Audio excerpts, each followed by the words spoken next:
प्रभु यीशु मसीह के नाम में आप सबको शालोम, जय मसीह की। आज पहला पत्रस की पत्री में से तीसरा भाग का अध्ययन हम करेंगे। हम पहला पत्रस 1 अध्याय 8 पद से 12 पद तक पढ़ेंगे और उसका अध्ययन करेंगे।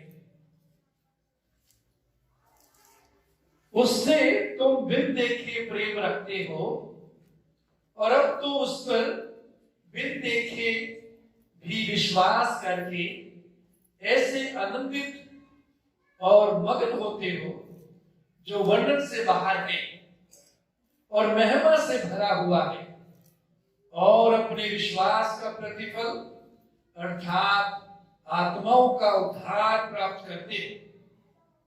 इसी उद्धार के विषय में उन भुजबक्ताओं ने बहुत खोजबीन और जांच पड़ताल की, जिन्होंने उस अनुग्रह के विषय में जो तुम पर होने को था भविष्यवाणी की थी। उन्होंने इस बात की खोज की कि मसीह का आत्मा जो उनमें था और पहले ही से मसीह के दुखों की और उसके बाद होने वाली महिमा की गवाही देता था, वह कौन से और कैसे समय की ओर संकेत करता था। उन पर यह प्रकट किया गया कि वे अपनी नहीं वरन तुम्हारी सेवा के लिए ये बातें कहा करते थे, जिनका समाचार अब तुम्हें उनके द्वारा मिला, जिन्होंने पवित्र आत्मा के द्वारा जो स्वर्ग से भेजा गया तुम्हें सुसमाचार सुनाया। और इन बातों को स्वर्गदूत भी ध्यान से देखने की आशा रखते हैं। आमीन।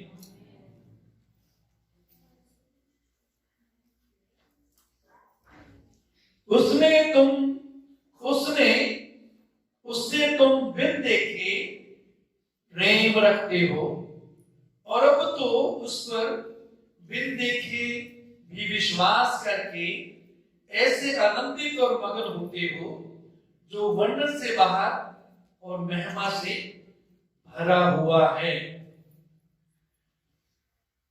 8 पद में प्रभु का दास पत्रस 2 बातों के बारे में बोलता है जो हम बिन देखे करते हैं। बिना देखे 2 बातें करते हैं। पहली बात यहां बोलता है कि बिन देखे हम प्रभु से क्या करते हैं जी? प्रेम करते हैं। और दूसरी बात विश्वास करते हैं।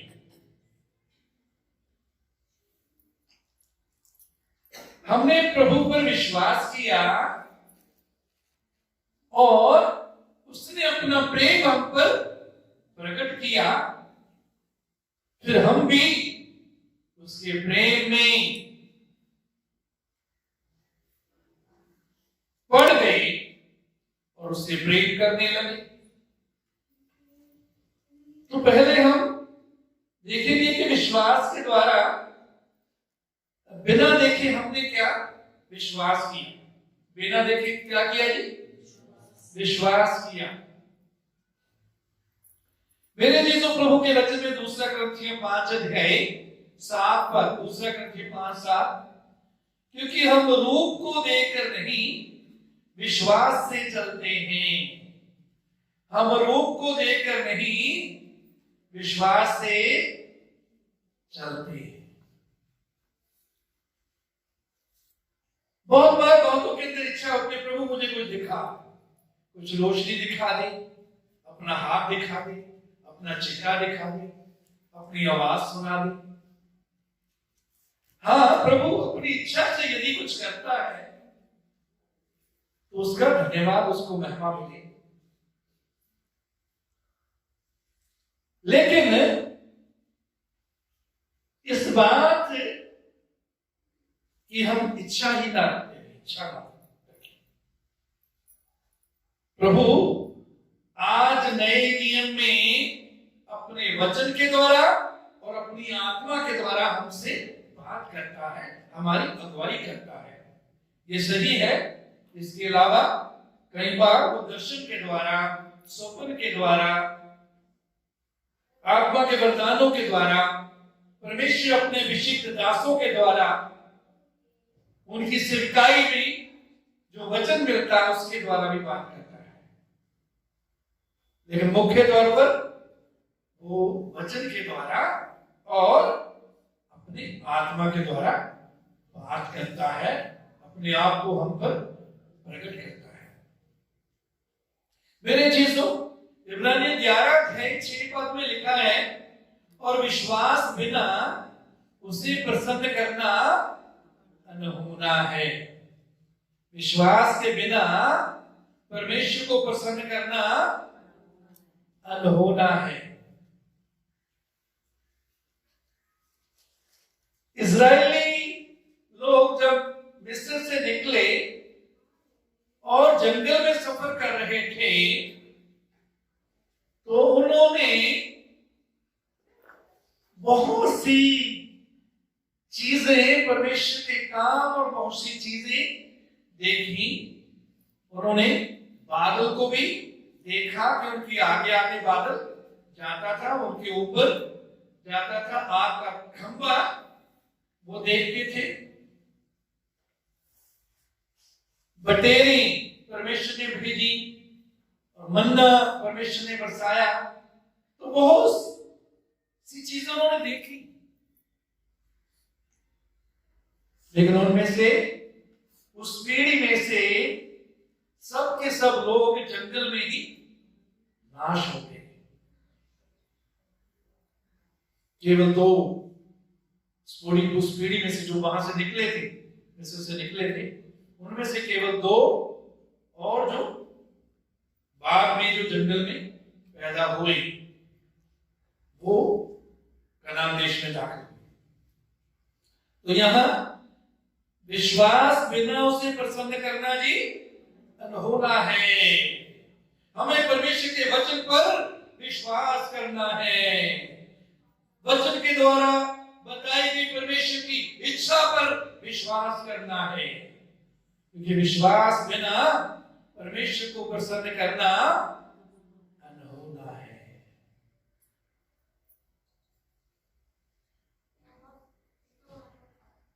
क्योंकि परमेश्वर के पास आने वाले को विश्वास करना चाहिए कि वो है, और अपने खोजने वाले को प्रतिफल देता है।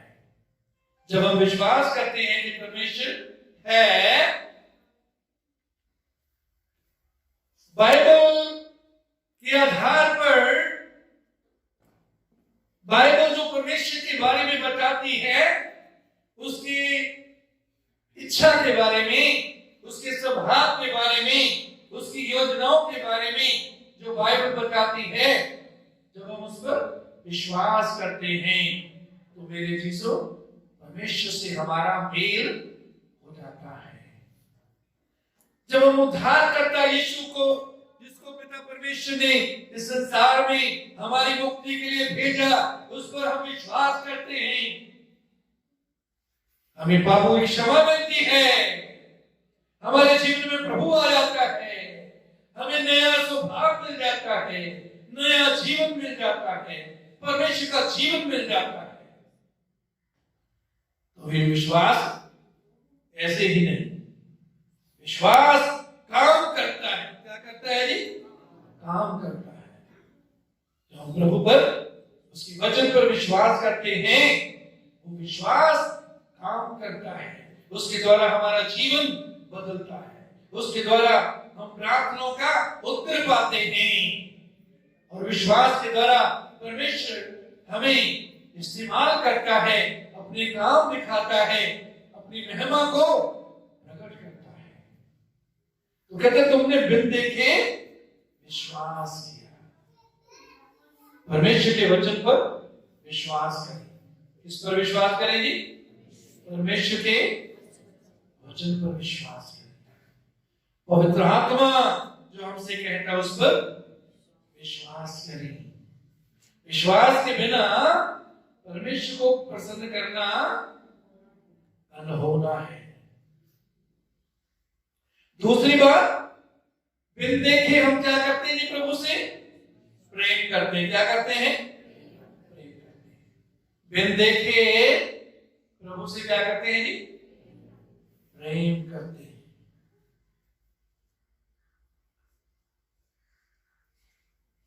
यूहन्ना 14 है, उसके 15 पद में बताया गया है कि यदि हम उससे प्रेम करते हैं तो हम क्या करेंगे? वो बताएगा यूहन्ना 14:15 में। यदि हम उससे प्रेम करते हैं तो उसकी आज्ञाओं को मानेंगे। प्रभु से प्रेम करने का सबूत क्या है जी? हम उसकी आज्ञाओं को मानेंगे। और पहला यूहन्ना के पत्र में लिखा, उसकी आज्ञाएं कठिन नहीं, उसकी आज्ञाएं कठिन नहीं। वो हमें आज्ञाओं को मानने के लिए अनुग्रह भी देता है, सामर्थ देता है। तो बिना देखे प्रेम करते हैं। यूहन्ना 14:24 में इससे उल्ट लिखा है, जो मुझसे प्रेम नहीं रखता वो मेरे वचन नहीं मानता। जो मुझसे प्रेम करता है वो मेरी आज्ञाओं को मानता है। जो प्रेम नहीं रखता वो मेरे वचन नहीं मानता। मेरे जीसू, बिन देखे उस पर विश्वास करें, बिन देखे प्रेम करें। और जो विश्वास करते हैं बिन देखे, वो हम पर प्रकट होता है, हमसे बात करता है, हमारा मार्गदर्शन करता है। पवित्र आत्मा के बारे में प्रभु ने कहा कि जब वो पवित्र आत्मा आएगा तो सत्य के मार्ग में तुम्हारी क्या करेगा? अगुवाई करेगा। पवित्र आत्मा हमारी अगुवाई करना चाहता है। मेरे जीसू,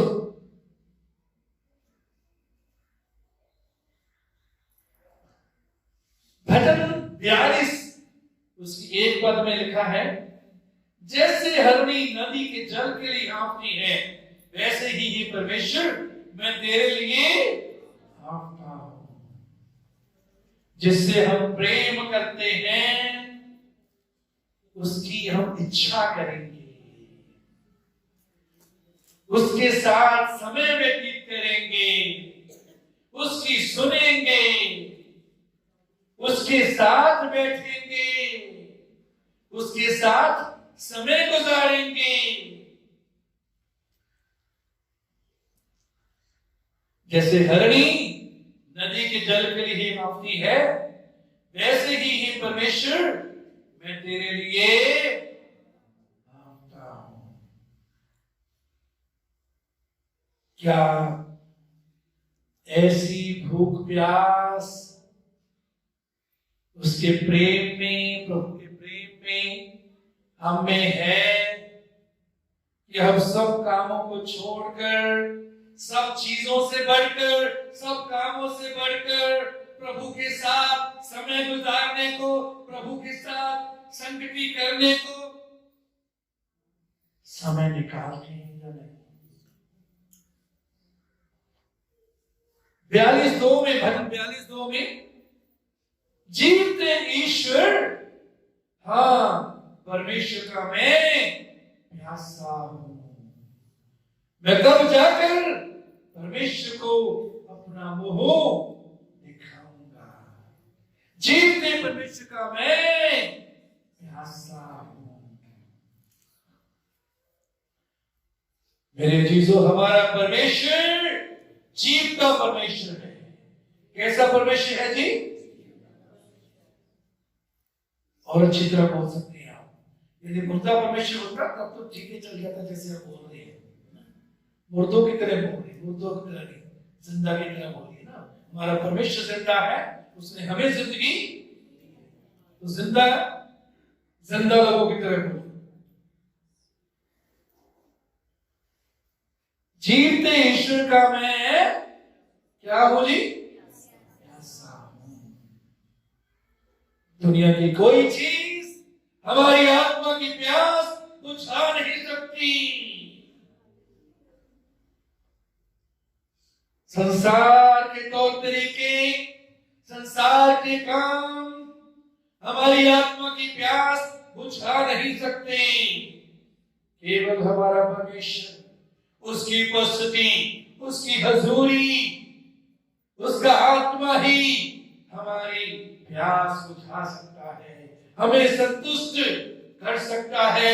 मेरे अजीजों, इसलिए उसके साथ प्रतिदिन समय निकालें, उसके साथ समय व्यतीत करें।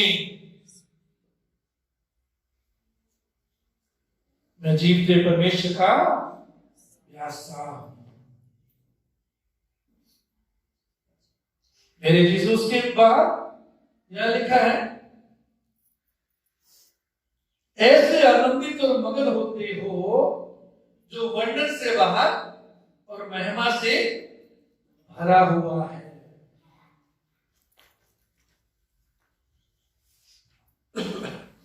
ऐसे आनंदित और मगन होते हो जो वर्णन से बाहर और महिमा से भरा हुआ है। वो आनंद जो प्रभु ने आपको और मुझे दिया है, जो आनंद प्रभु में उसकी आत्मा के द्वारा हमें मिलता है, उस आनंद के बारे में यहां क्या लिखा है जी? वर्णन से बाहर उसको, उस आनंद को हम अपनी बातों से वर्णन नहीं कर सकते कि वो कैसा आनंद है। वर्णन से बाहर और महिमा से भरा हुआ है। परमेश्वर की महिमा से भरा हुआ आनंद है,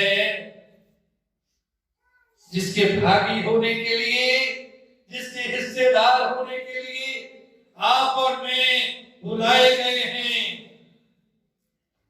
मेरे जीसो, ये आनंद रोमियो 5:5 में लिखा है, पवित्र आत्मा जो हमें दिया गया है, उसके द्वारा परमेश्वर का प्रेम हमारे मन में डाला गया है।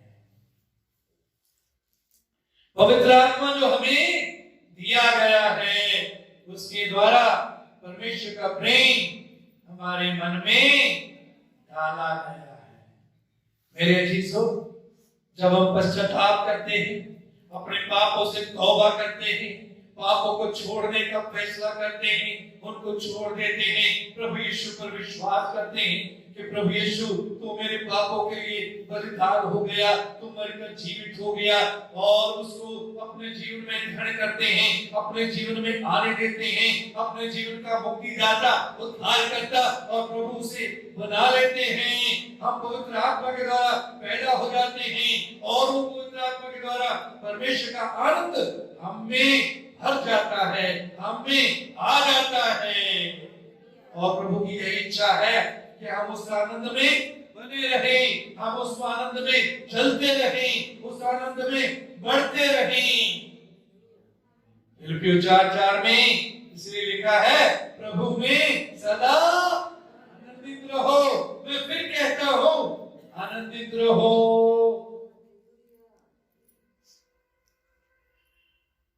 प्रभु में सदा आनंदित रहो। बहुत सारे लोग सोचते हैं, मैं नहीं रह सकता जी आनंदित, मेरे तो हालात इतने बुरे हैं, मैं तो इतनी समस्याओं में रह रहा हूं, मैं कैसे आनंदित रहूंगा या रहूंगी। जब मेरे हालात बदल जाएंगे, मैं आनंदित रह सकूंगा ऐसा नहीं, किसी मेरी ऐसा नहीं। प्रभु का आनंद हर हालत में, प्रभु में सदा आनंद करो। हर हालात में हम प्रभु में, उसकी आत्मा में, उसकी आत्मा के द्वारा आनंदित रह सकते हैं। ये प्रभु की इच्छा, योजना हमारे लिए है। क्यों चाहता है प्रभु कि हम हर समय आनंदित रहें? नहमीया 8:10 में क्या लिखा है? प्रभु का आनंद हमारा बल है। प्रभु का आनंद हमारा बल है। प्रभु चाहता है हम इस आनंद में बने रहकर उसके बल में बने रहें, उसके बल में चलते रहें, उसके बल में बढ़ते रहें।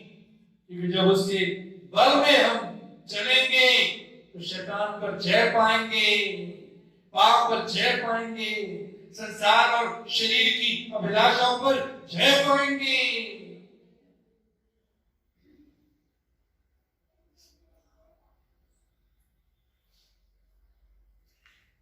ये आनंद, प्रभु का आनंद कैसा है जी? वर्णन से बाहर, जिसका हम वर्णन नहीं कर सकते, जिसके बारे में बता नहीं सकते। ये कैसा है? और महिमा से भरा है। परमेश्वर का कार्य उसमें दिखता है, परमेश्वर का हाथ, परमेश्वर का अनुग्रह इस आनंद में दिखता है। क्योंकि ये आनंद जो है, और उस कोलोसियों 1:24 में क्या कहता है? अब मैं उन दुखों के कारण आनंद करता हूं जो तुम्हारे लिए उठाता हूं। मैं उन दुखों के कारण आनंद करता हूं जो तुम्हारे कारण उठाता हूं। दुखों में भी हम आनंदित रह सकते हैं। जब दुख में हैं, जब दुख का सामना कर रहे हैं, आनंद में रहिए। किसमें रहिए जी? आनंद में रहिए। इसमें रहिए, इसमें रहिए, आनंद में रहिए। और जब आनंद में जब रहेंगे तो चेहरा कैसे दिखेगा? है जी? खुश दिखेगा। धन्यवाद है, कुछ के चेहरे खुश है।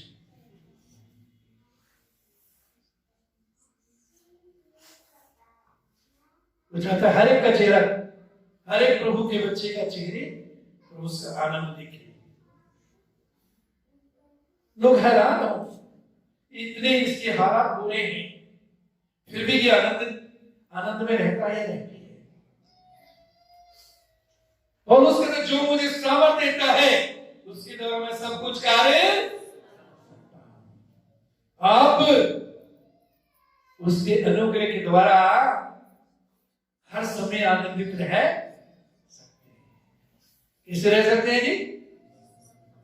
हर समय लगता नहीं कि आपका इरादा है, आपकी बातों से तो नहीं लगता। ऊंचे बोली, जोश से बोली, जिंदा लोगों की तरह बोली। कैसे रहना है जी? हर समय कैसे क्या रहना है जी? आनंदित रहना है।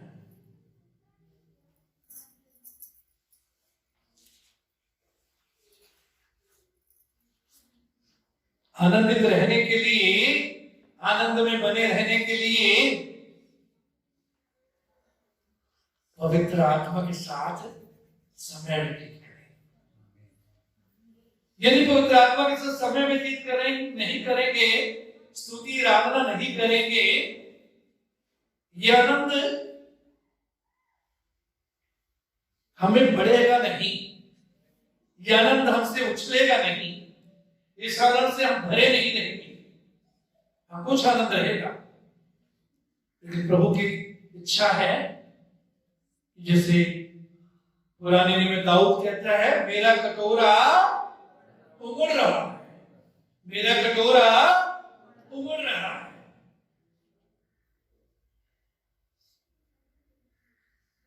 जब कटोरा उमड़ता है, उस कटोरे में से जो भी उसमें डाला होता है, पानी, चाय, दूध, शरबत, कोल्ड ड्रिंक, जो कुछ भी डाला जाता है, जब वो उमड़ने लगता है, भर जाता है, तो वो इर्द गिर्द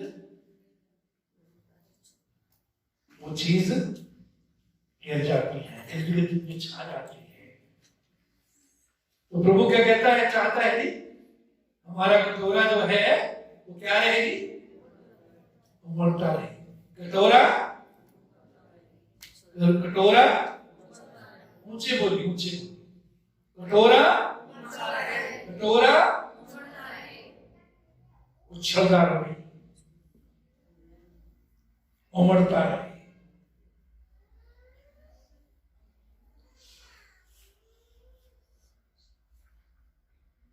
जिनका कटोरा उमड़ता है, जो आनंद से भरे रहते हैं, उनको कोई पत्थर भी मारे तो भी उसमें से क्या निकलेगा जी? क्या निकलेगा? गाली, आनंद ही निकलेगा, क्षमा ही निकलेगी, प्रेम ही निकलेगा, प्रभु का स्वभाव ही निकलेगा।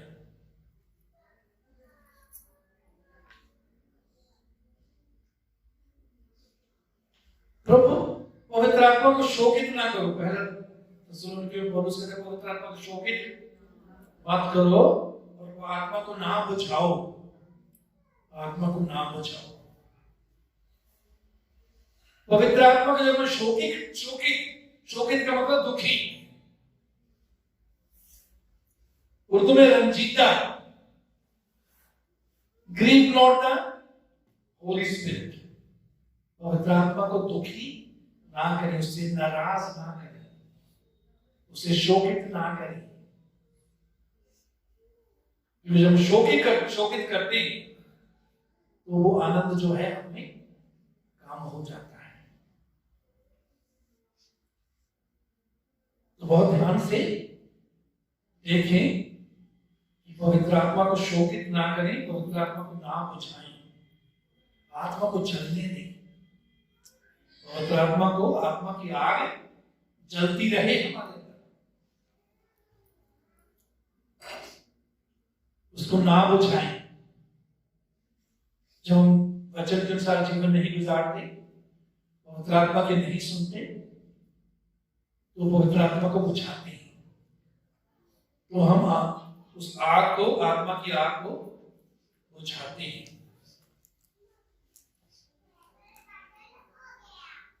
9 पद, अगला पद, और अपने विश्वास का प्रतिफल अर्थात आत्माओं का उद्धार प्राप्त करते हैं। विश्वास का प्रतिफल अर्थात आत्माओं का उद्धार प्राप्त करते हैं। मेरे चीजों, जब हम परमेश्वर पर विश्वास करते हैं तो उसका प्रतिफल या फल हम पाते हैं। जब उस पर विश्वास करते हैं उसका प्रतिफल पाते हैं। यह लिखा है, आत्माओं का उद्धार प्राप्त करते हैं। विश्वास करने के द्वारा हम आत्मा का उद्धार प्राप्त करते हैं।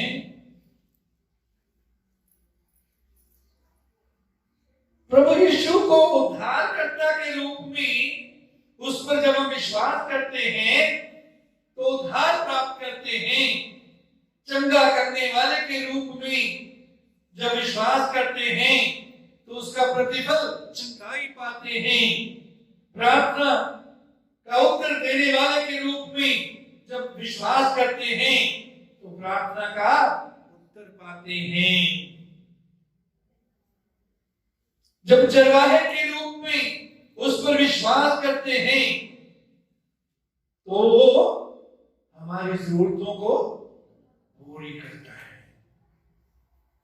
हरी हरी चराइयों में ले चलता है, सुख जाई जल के झरने के पास ले चलता है।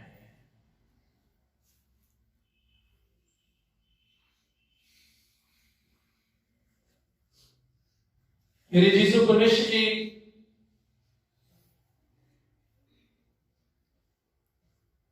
वचन में हम देखते हैं, प्रभु यीशु मसीह जब बालक थे मंदिर में लाए, शमौन लूका 2 अध्याय में है, शमौन बहुत बुजुर्ग वहां है, उसके हाथ में जब बाल यीशु को दिया गया, उसने क्या बोला याद है किसी को? मैंने क्या देखा है? परमेश्वर के उद्धार को या मुक्ति को। मैंने परमेश्वर के उद्धार को देख लिया है। यीशु परमेश्वर का उद्धार है। यीशु परमेश्वर का क्या है? उद्धार है। मेरे चीजों, वो हमको हमारी सामर्थ से बढ़कर परीक्षा में पढ़ने नहीं देता। और जब परीक्षाओं में से हम गुजर रहे होते हैं, जैसे पिछले हफ्ते भी हमने देखा था, तो हमारा उससे जब मुश्किलों में से परीक्षाओं में से गुजर रहे होते हैं, हमारा विश्वास की क्या होती है? परख। क्या होती है? परख। उनमें हमारा विश्वास आग से ताए हुए नाशवान सोने से भी अधिक बहुमूल्य हो जाता है। आग से ताए हुए सोने से भी अधिक बहुमूल्य विश्वास रखने वाले व्यक्ति धनी होते हैं। क्या होते हैं जी? धनी होते हैं। हम विश्वास के धनी होते हैं। विश्वास बिना परमेश्वर को प्रसन्न करना अनहोना है। हमारे पिता अब्राहम ने, परमेश्वर ने जब उसको कहा, मैं जो देश तुम्हें दिखाऊंगा उस देश में जा, वो अपना सब घर बार सब कुछ छोड़कर चला गया। विश्वास। और सब विश्वासियों का पिता कहलाता है अब्राहम। और हम अब्राहम की संतान कहलाते हैं। मसीही ही नहीं, यहूदी भी उसे विश्वास के कारण पिता मानते हैं। मुस्लिम भी अब्राहम को विश्वास के कारण पिता मानते हैं। मेरे चीजों, अफसियों 2 अध्याय 8 पद में, क्योंकि विश्वास के द्वारा अनुग्रह ही से तुम्हारा उद्धार हुआ है। विश्वास के द्वारा अनुग्रह ही से तुम्हारा उद्धार हुआ है, और यह तुम्हारी ओर से नहीं वरन परमेश्वर का दान है। विश्वास के द्वारा अनुग्रह ही से तुम्हारा उद्धार हुआ है, और ये तुम्हारी ओर से नहीं वरन परमेश्वर का दान है। विश्वास के द्वारा अनुग्रह ही से हमारा उद्धार हुआ है। परमेश्वर के वचन पर विश्वास करते रहें। परमेश्वर की प्रतिज्ञाओं पर, परमेश्वर के वायदों पर विश्वास में बने रहें। मेरे चीजों, उसके बाद हम देखते हैं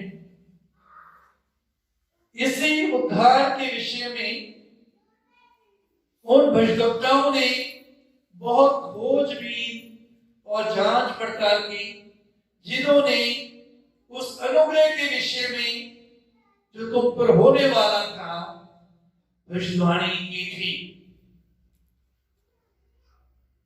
उन्होंने इस बात की खोज की कि मसीह का आत्मा जो उनमें था और पहले ही से मसीह के दुखों की और उसके बाद होने वाली महिमा की गवाही देता था, वह कौन से और कैसे समय की ओर संकेत करता था।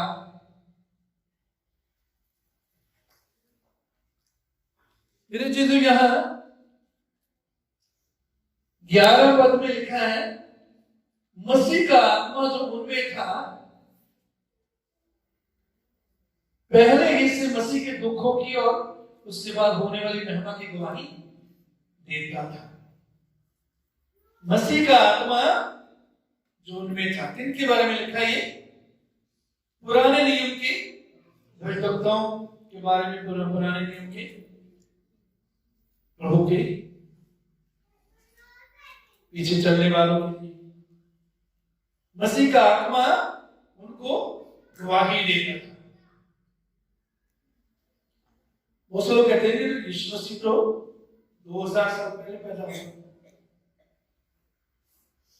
मेरे चीजों 2000 साल पहले तो यीशु ने मनुष्य का जन्म लिया, एक बालक के रूप में यीशु प्रकट हुए।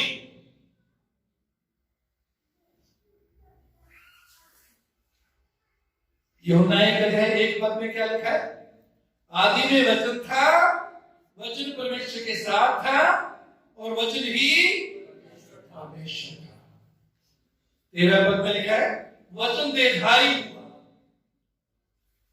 वचन देहधारी हुआ और अनुग्रह और सच्चाई से परिपूर्ण होकर हमारे बीच में डेरा किया। तो आदि में यीशु था, जो कुछ उत्पन्न हुआ, पैदा हुआ, उसी के द्वारा उत्पन्न हुआ। लेकिन यीशु आदि से पहले भी था, आदि से पहले भी था। यशायाह 9:6 में लिखा है, क्योंकि हमारे लिए एक बालक उत्पन्न हुआ, हमें एक पुत्र दिया गया और प्रभुता उसके कांधे पर होगी। ये यीशु मसीह के जन्म के बारे में भविष्यवाणी है। और उसका नाम अद्भुत युक्ति करने वाला, पराक्रमी परमेश्वर, अनंत काल का पिता और शांति का राजकुमार होगा। अनंत काल का पिता यीशु कौन है जी? अनंत काल का पिता। तो 2000 वर्ष पहले तो यीशु ने बालक का रूप लिया। उससे पहले पुराने नियम में वो यहोवा है। क्या है जी पुराने नियम में? यहोवा। जो नए नियम में यीशु के रूप में प्रकट हुआ, तो वो अनंत काल का क्या है जी? पिता।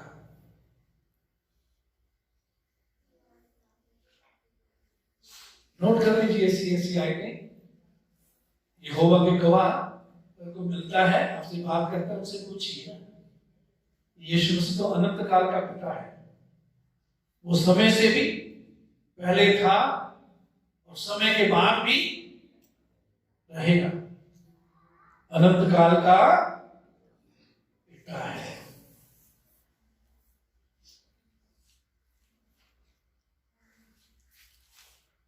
तो मसीह की आत्मा ने उनको क्या गवाही दी? पहले हिस्से मसीह के दुखों की और उसके बाद होने वाली महिमा की गवाही देता था। मसीह का आत्मा, पवित्र आत्मा, यहोवा का आत्मा उनको क्या गवाही देता था? यीशु मसीह के दुखों के बारे में और उसके बाद उसकी महिमा के बारे में। इसका मतलब है जी उठने के बारे में, महिमा में दोबारा आने के बारे में।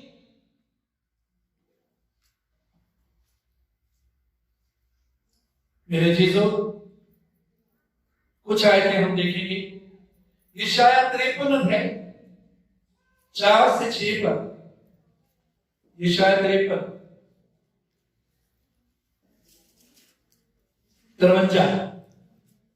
निश्चय उसने हमारे रोगों को सह लिया और हमारे ही दुखों को उठा लिया, तो भी हमने उसे परमेश्वर का मारा कूटा और दुर्दशा में पड़ा हुआ समझा, परंतु वो हमारे ही अपराधों के कारण घायल किया गया, वह हमारे अधर्म के कामों के कारण कुचला गया और हमारे अधर्म के कामों के कारण और हमारी ही शांति के लिए उस पर ताड़ना पड़ी कि उसके कोड़े खाने से हम तो चंगे हो जाएं।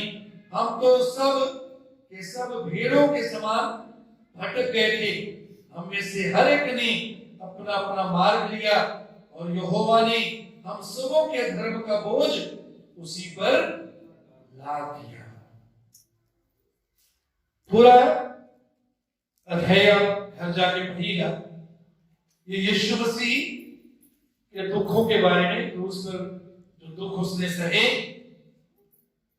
उनके बारे में यशाया बहुत साफ तस्वीर यीशु मसीह के दुखों की दिखाता है।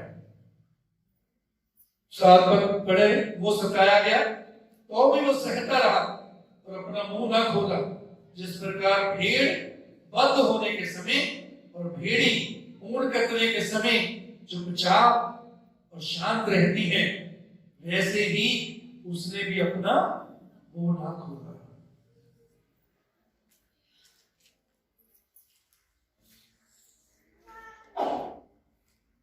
पढ़िएगा घर में जाके। उसके अलावा भजन 22 उसका एक पद, संकट के दिन माफ करना, हे मेरे परमेश्वर, हे मेरे परमेश्वर, तूने मुझे क्यों छोड़ दिया। यीशु ने क्रूस पर ये बात बोली, हे मेरे परमेश्वर, हे मेरे परमेश्वर, तूने मुझे क्यों छोड़ दिया। फिर 12 से 18 यदि हम पढ़ें, बहुत से सांडों ने मुझे घेर लिया, बाशान के बलवंत सांड मेरे चारों ओर मुझे घेरे हुए हैं, वे फाड़ने और गर्जने वाले सिंह के समान मुझ पर अपना मुंह पसारे हुए हैं। मैं जल के समान बह गया और मेरी सब हड्डियों के जोड़ उखड़ गए, मेरा हृदय मोह हो गया, वह मेरी देह के भीतर पिघल गया, मेरा बल टूट गया, मैं ठीकरा हो गया और मेरी जीभ मेरे तालू से चिपक गई और तूने मुझे मारकर मिट्टी में मिला दिया, क्योंकि कुत्तों ने मुझे घेर लिया है, कुकर्मियों की मंडली मेरे चारों ओर मुझे घेरे हुए हैं, वे मेरे हाथ और मेरे पैर छेदते हैं, मैं अपनी सब हड्डियां गिन सकता हूं, वे मुझे देखते और निहारते हैं, वे मेरे वस्त्र आपस में बांटते हैं और मेरे पहरावे पर चिट्ठी डालते हैं।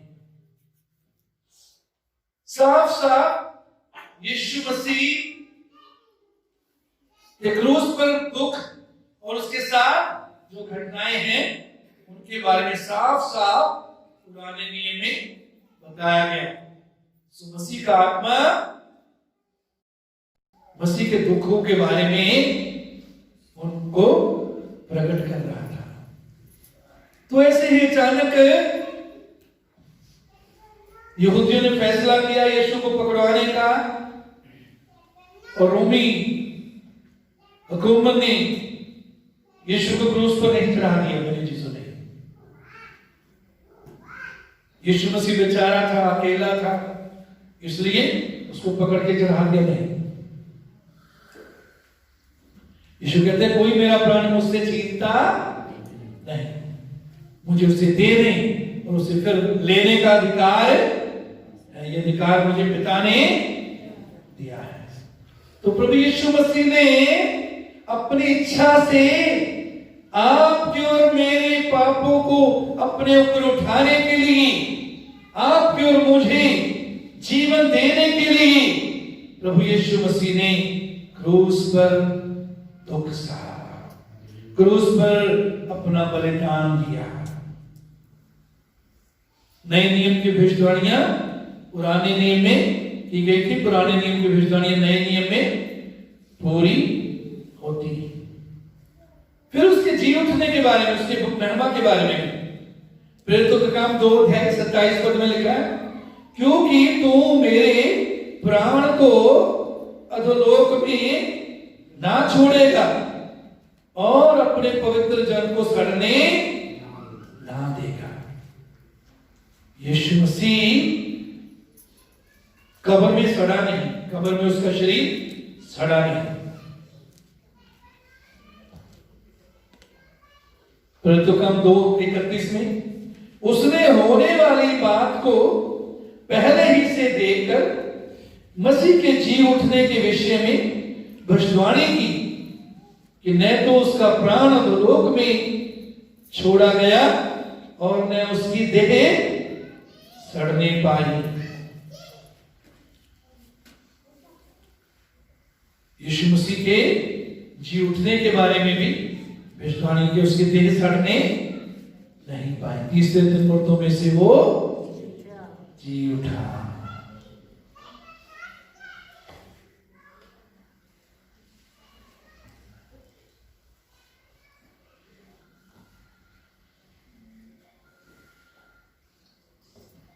पहला पत्रस 1:12, उन पर यह कहावत, यह प्रकट किया गया कि वे अपनी नहीं वरन तुम्हारी सेवा के लिए ये बातें कहा करते थे, जिनका समाचार अब तुम्हें उनके द्वारा मिला, जिन्होंने पवित्र आत्मा के द्वारा जो स्वर्ग से भेजा गया तुम्हें सुसमाचार सुनाया।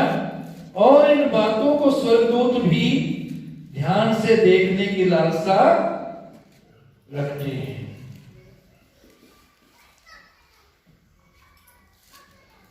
तो पवित्र आत्मा ने, मसीह की आत्मा ने उन पर प्रकट किया कि मसीह के दुखों के बारे में और उसके जी उठने के बारे में, उसकी महिमा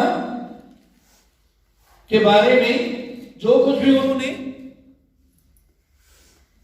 मसीह की आत्मा ने उन पर प्रकट किया, वो उनके समय के लिए नहीं था, वो हमारे समय के लिए।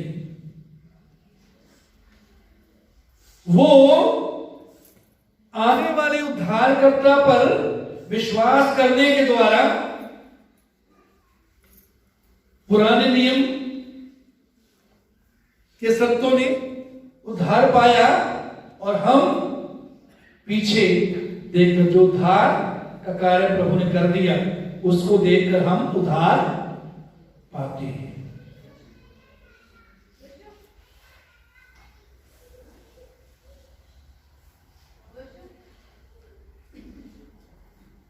तुमने समाचार सुनाया और इन बातों को स्वर्गदूत भी ध्यान से देखने की लालसा रखते हैं। स्वर्गदूत सारी बातें समझते नहीं, परमेश्वर का ज्ञान, पूरा ज्ञान जो बाइबल में हमें दिया गया है, लेकिन स्वर्गदूत ध्यान से देखने की लालसा रखते हैं। इसके बाद क्या होगा, क्या होने वाला है। मेरे जीते उससे 3:10 में भी लिखा है, ताकि अब कलीसिया के द्वारा परमेश्वर का विभिन्न प्रकार का ज्ञान उन प्रधानों और अधिकारियों पर जो स्वर्गीय स्थानों में हैं प्रकट किया जाए। कलीसिया के द्वारा विभिन्न प्रकार का ज्ञान उन प्रधानों और अधिकारियों पर जो स्वर्गीय स्थानों में हैं प्रकट किया जाए। परमेश्वर का ज्ञान आपके और मेरे द्वारा, कलीसिया के द्वारा लिखा, प्रधानों अधिकारियों